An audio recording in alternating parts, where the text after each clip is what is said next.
Greetings, fellow Hyperboreans. Dave here, the developer of the Hyperborea system for Foundry VTT, back with another video. This will be the feature demo for release 2.6.3, or just 2.6 as I like to shorten it up. And we've got a couple of interesting features included in this release, as well as a couple of bug fixes that had come up just in the last few weeks. So let's dive in here and start with the bug fixes. So the first item was reported to me in the Discord. Dragging a journal entry to the hotbar should create a shortcut that opens the journal when clicked. And yes, that's absolutely true. It should do that.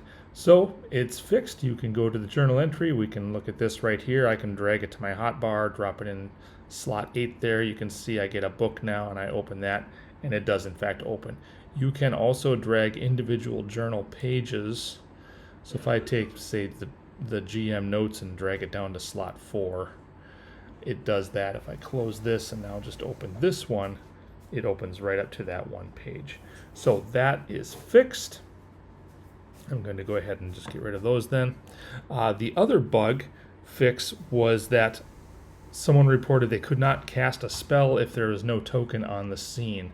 And yes, they were playing a little bit theater of the mind. They did not have a scene set up with their tokens like I'm showing here, and that was absolutely a problem. So I went ahead and fixed that as well. You can now cast spells without actually having your token on the scene. Just open up your character. Now mine are on the scene here, but if I open up Niella here and go to spells, if she was not on the scene, I would now be able to cast the spell. Bug is fixed. So those were the two bug fixes for this release.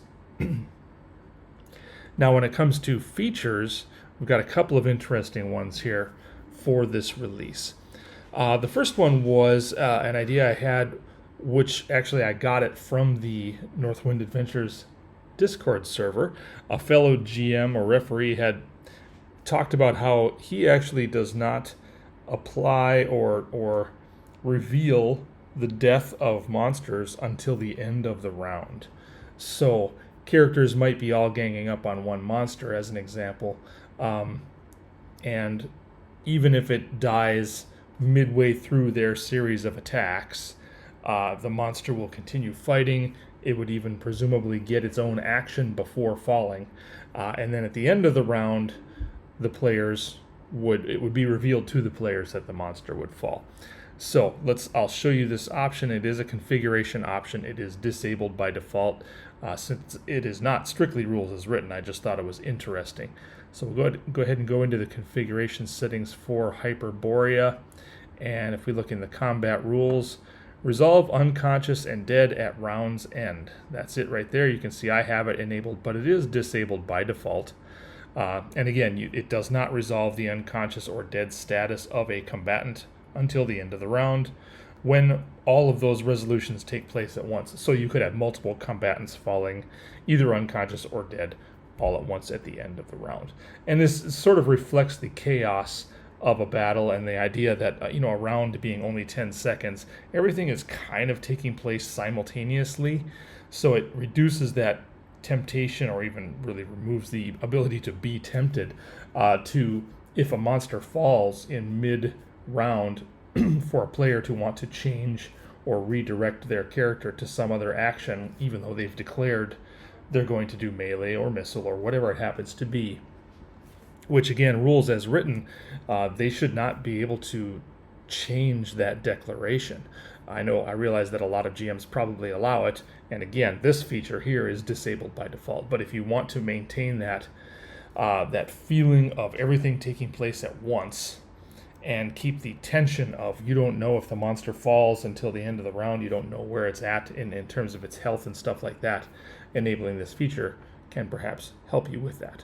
So I've enabled that feature, and then sort of to go along with this, as an additional feature, I also have updated the system, the Hyperborea system, so that it correctly handles negative hit points for NPCs and characters. So if you recall from the rules, monsters die at 0 hit points, done. NPCs die at -3 hit points. but they fall unconscious at 0. They do not have a bleeding rule for NPCs. They simply go 0, unconscious, or if they take any additional damage beyond that, they would go into negatives. If they get to -3 or lower, then they're dead. Player characters, 0, they fall unconscious. If they take enough damage to go to -4, then they start bleeding out 1 hit point per round until they get to -10, at which point they die. So the system now handles all of that. And that's not a configuration option. That is simply built in now at this point. And to go with that, we also needed the ability to differentiate between monsters and NPCs. So if you're familiar with the NPC sheet or the actor sheet, if we create an actor, if you recall, you've got characters and you've got NPCs, which are also monsters, but there's no differentiation there. So what I did was, if we just create a new NPC right now, Bill the Hireling, for whatever reason, right? We call him an NPC. You can see now I've created this little slider that defaults to monster, but if I tap that, it slides over to NPC. So now that's how you know the difference between an NPC and a monster. And as I said, it defaults to monster. So when you open up your game after updating the system, all of your NPCs and all of your monsters are going to have that slider set to monster. If you care about allowing that -3 hit points for NPCs, you will want to slide that slider over to the NPC side of things. Okay, so characters are handled correctly because they use their own character sheet and they are their own actor type. So again, create actor character. They can get to -10 hit points. If you have NPCs using the character sheet, the system doesn't know they're NPCs. It will treat and allow them to go to -10 hit points. But if you use the NPC sheet for NPCs and monsters, as was the intent, then you'll have the -3 and 0 hit points depending on where you have that slider set on the NPC sheet. Okay, so let's see. We talked about the no one falls unconscious or dead until the round ends, disabled by default. We talked about the unconscious state at 0 hit points for NPCs and characters. We talked about, to add on to the unconscious state, they also get the prone status. So what will happen is, and I'm going to demonstrate this, but when a character hits 0 hit points, they will actually get both prone and unconscious applied to their tokens and the actor underneath them. If they go to -4 hit points or lower, the system will add a bleeding active effect, which in fact does 1 hit point of bleeding damage until they reach -10 or someone heals them. Now the healing part, or the binding of their wounds, it doesn't even necessarily have to be healing. As we know from the rules, you could just bind up their wounds to stop the bleeding. That is a sort of a manually managed step. So if you do that, you would just need to remove the bleeding active effect from the token, which is simple. Once it's on the actor, you can just go in here and you would just unclick or unselect this bleeding option right here, which will be highlighted when we get it. I'm going to demo all this, so I'm just talking right now. Let's see. So the -4 is bleeding, and then -10, of course, is dead. And so, yes, let's go ahead and dive into the demonstration. So what I'm going to do is, first of all, note that we do not have an encounter set up. There's no combat. So even with the checkbox for no one falls until the end of the round in place, obviously that only works in the context of a combat. Otherwise, there's no rounds being counted. You have the turn tracker, but that's totally separate from rounds because, of course, a turn is 60 rounds. So what we're going to do is we're just going to apply some damage to some creatures here, some characters and stuff here. In fact, I'm going to drag Bill, let's see, my NPC. Let's give him some hit points and stuff. So we'll just do 1d4, and I think I really don't need anything else because I just want to demonstrate how he can go to -3 hit points. So we're just going to drag Bill the Hireling. He's actually a torchbearer, so we're just going to call him that. He's got 1 hit point, so that's awfully easy to manage. And let's see, he's got an NPC, so he's all set. We're going to say torchbearer. There we go. All right, so Bill the torchbearer is our guy now, and we're going to go ahead and apply some damage. So we'll just go ahead and do this, And I'm just going to roll a fixed number to keep this simple. So we'll start with monsters. So if I've got this skeleton has 8, this skeleton has 7. So I'm just going to slash roll, and I'm just going to cheat. I'm going to say slash roll 10. So that just rolls 10. And what this does is it just gives me, if you have an untagged dice roll, like slash roll slash R anything, D12 or something like that, you can see that since I did a fixed number, I got the 10, I can also roll a D12 or whatever I got an 8. You see I get a damage and a heal button. The system will apply these. This feature's been in place for a while, but it does give you these buttons to apply healing and damage to an untagged dice roll. When I say untagged, what I mean is it's not sort of already assigned to some other function like a reaction roll or something like that. So for this, these are untagged, so they are available to me to use as healing or damage. So what I'm going to do is this 8 is actually pretty much perfect because you've got a 7 here, you've got an 8. Let's go ahead and apply damage to Mr. Skeleton with 7. Let's do the full damage. You can see it applied minus 10. You can see it applied prone and dead to the skeleton. You can see it's got a big skull overlay on the token as well as a little prone icon in the upper left corner.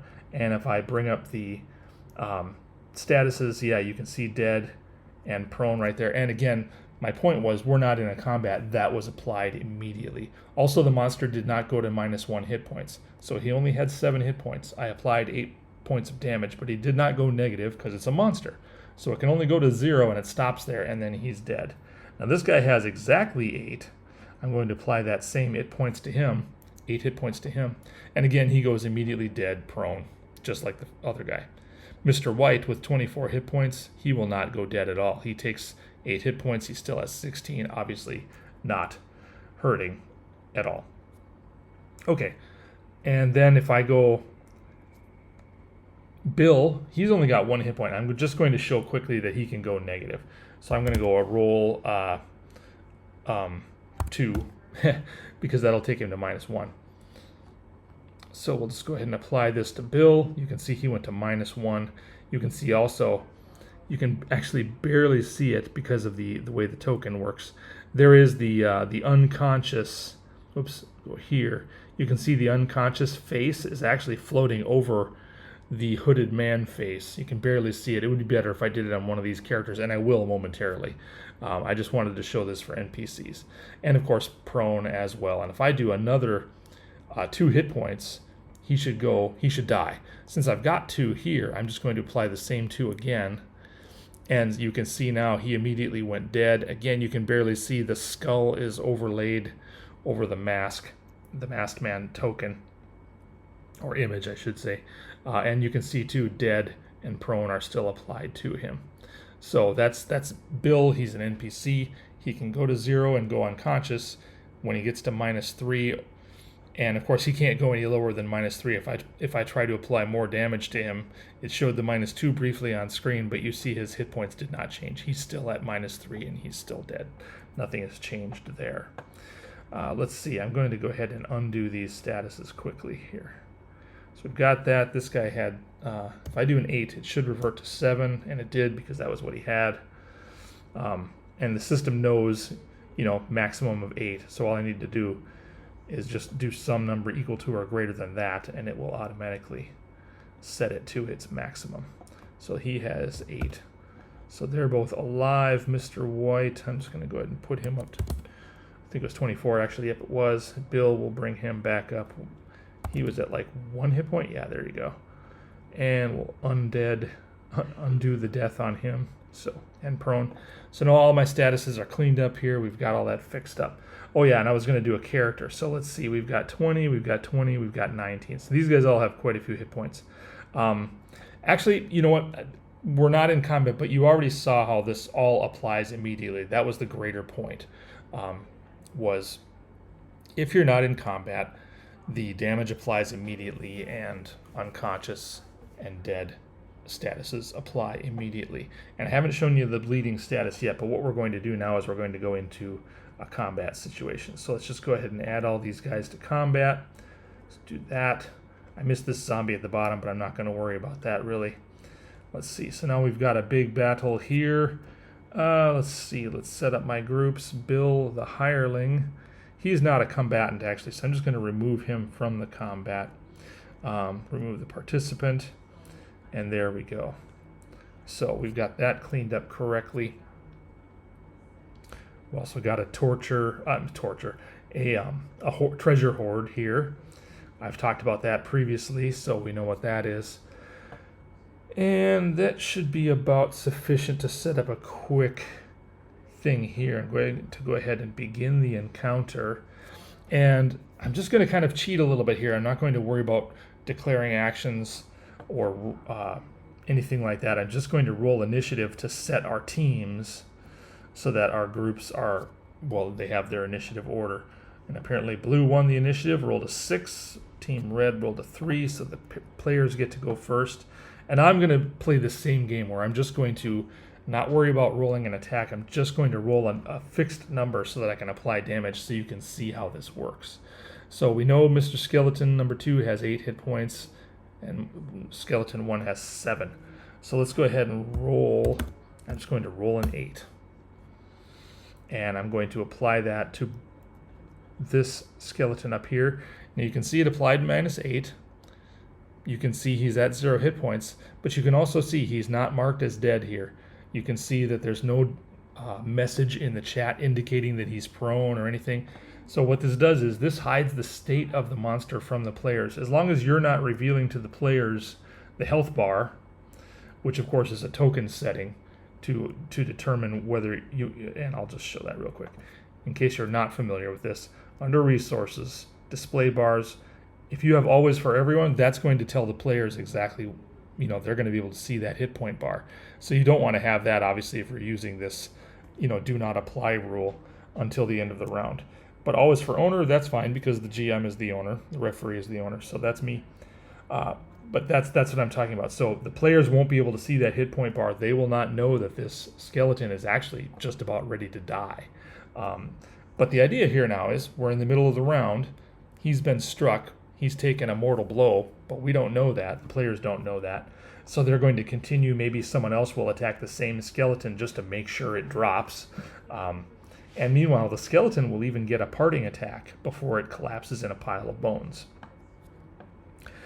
And so let's see. Also, one other thing in the tracker, once again, Skeleton 1 is not marked as defeated or anything like that, which the system does automatically, normally, when that selection is not enabled, which again is the default. So if I just sort of advance now, I'm just going to quickly advance through some actions. And again, he hasn't fallen yet. His turn went by. He could have attacked. I could have had him actually do an action on his turn. And now as we flip to the new round, there it goes.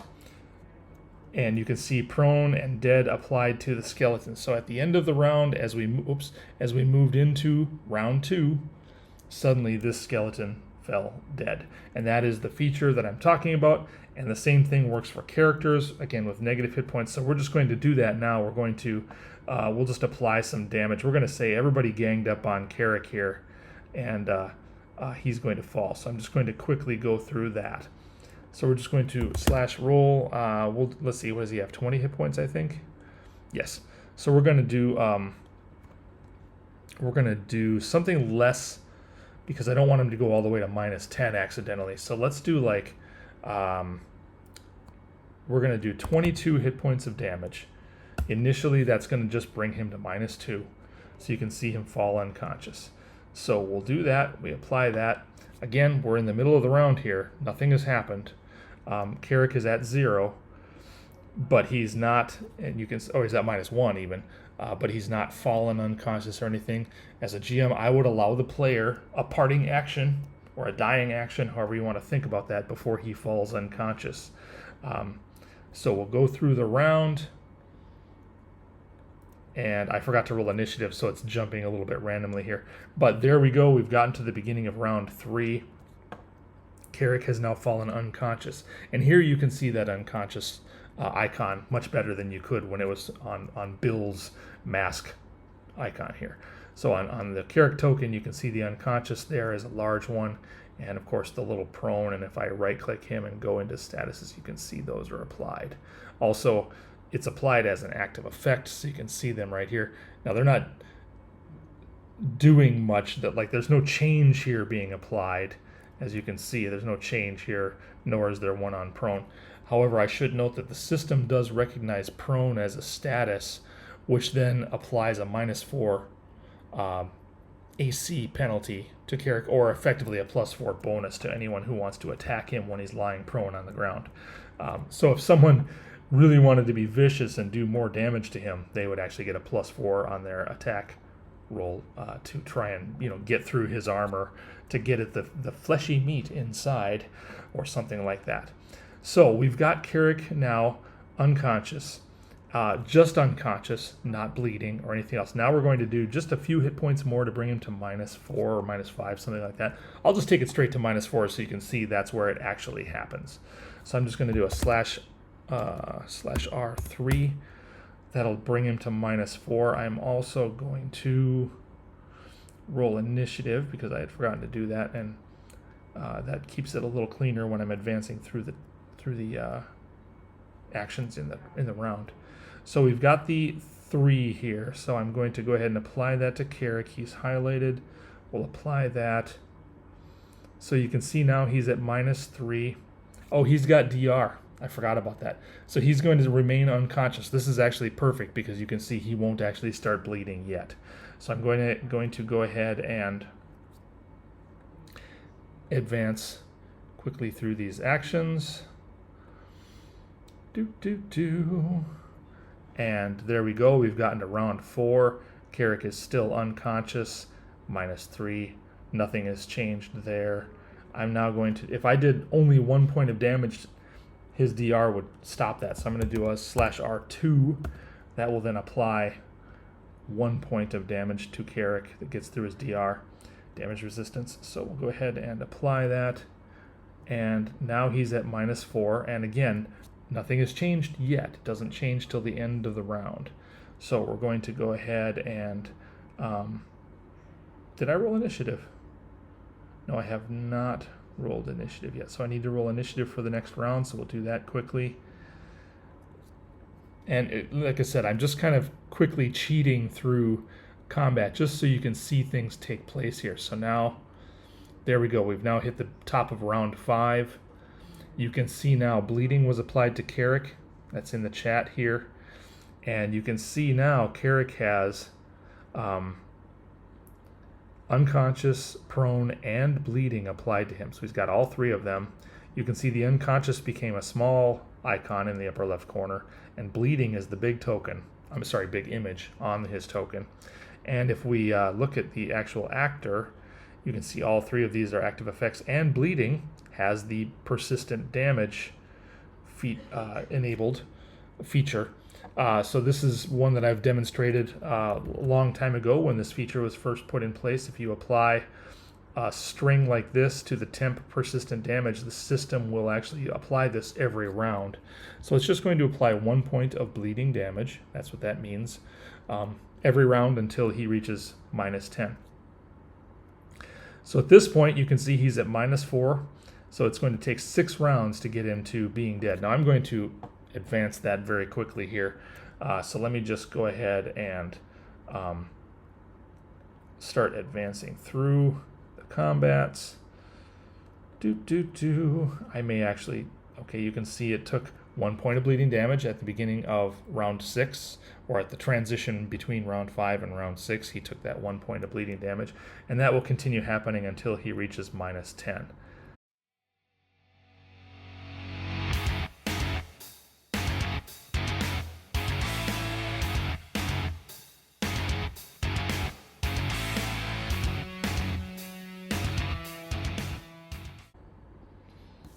Okay, and you can see now that dead was applied to Carrick, and that was at the top of round 12.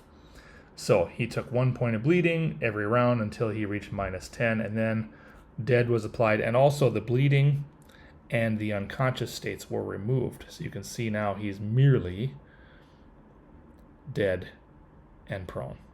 And again, under status effects or active effects, prone and dead, that's all. Obviously, he's not bleeding anymore. His heart has stopped.